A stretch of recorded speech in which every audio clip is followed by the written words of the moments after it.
La MINUSCA, à travers sa division des droits de l'homme, a organisé le 5 novembre 2021 une session d'information sur le droit international des droits de l'homme et la politique de diligence voulue en matière des droits de l'homme à l'intention de l'Observatoire centrafricain des droits de l'homme, des organisations de la société civile, des journalistes et les professeurs d'université à la salle de conférence du restaurant Équateur à Bangui. Nous, en tant que division des droits de l'homme, on a un mandat qui nous est donné par le Conseil de sécurité, qui est de faire du monitoring, de rapporter sur la situation des droits de l'homme, et on a aussi un autre mandat qui est de prévenir, de promouvoir les questions de droits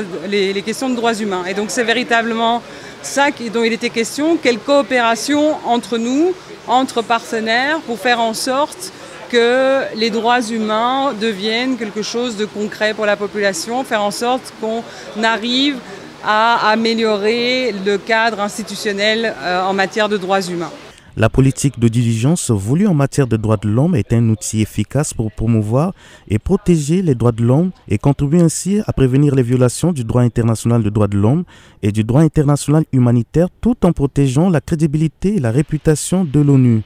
Cet outil permet aux Nations Unies d'opérer dans des environnements à haut risque en partenariat avec les autorités nationales et les forces de sécurité régionales. Ça consiste à ce que les Nations Unies, lorsque elles ont des forces installées dans un pays comme chez nous, ne peuvent apporter des appuis de différents niveaux financiers, matériels, logistiques aux forces armées ou coagir avec elles que si elles ont des raisons de croire que leur appui ne pourrait pas conduire à des violations des droits de l'homme.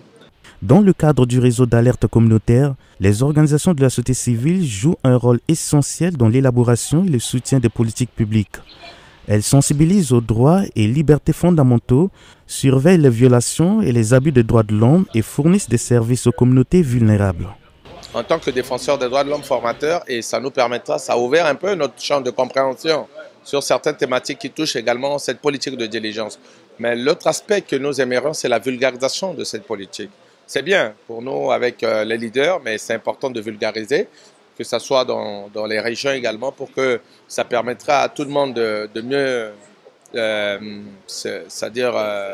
d'avoir ces informations dans le cadre de son travail. Le renforcement des capacités des acteurs de défense des droits de l'homme et de la société civile a aussi permis de renforcer les mécanismes d'alerte communautaire pour un meilleur suivi des enquêtes sur les violations des droits humains, tout en respectant les normes et standards internationaux au sein des systèmes nationaux de sécurité et de justice. 16 organisations de la société civile regroupant 120 personnes ont préparé cette session de formation qu'elles trouvent très enrichissante.